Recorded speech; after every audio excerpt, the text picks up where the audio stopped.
Steve before I came up here to say anything because, and I'm still not really sure what I'm supposed to talk about. I just know that God had me come up here this weekend for some things, some specific things. Tomorrow is the 4th of April. Doesn't mean much to you guys, but to me, a year ago on April 4th was when we were actually here in Branson. God had sent us to, well, He didn't send us, I didn't know He sent me anywhere. We came through Branson. We were supposed to be going to Willow Springs, where my nephew was getting married. And for some of you that didn't get to hear this last time around, he came down with appendicitis, which kind of stopped our travels pretty short. And we ended up over here at a hospital, emergency room, and they had to do an emergency what do they call that?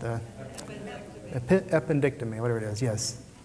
Which kind of led me down to some roads that we talked about the last time I was here, about cleansing of the internal organs and so forth, and the flushing out, which I think is slowly coming about. I think that it's, there's still a process.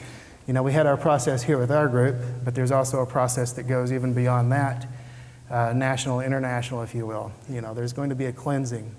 Even Ron came up to me and says, "Oh, it's about to blow. It's going to be so bad." So, but good in a good way, as far as politics and everything else. I think Trump is part of that as well. Lots of uncovering, a lot of things that are going on.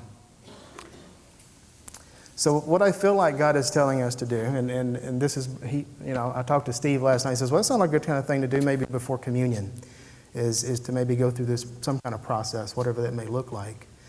So what I would like to do, this being the north, this being the south, this being the west coast, and this being the east coast, I would like everybody to kind of spread out and go to your side of where you live, or wherever you think you might want to live. I don't care. That's, if you think your heart's supposed to be in Texas, where it really should be. You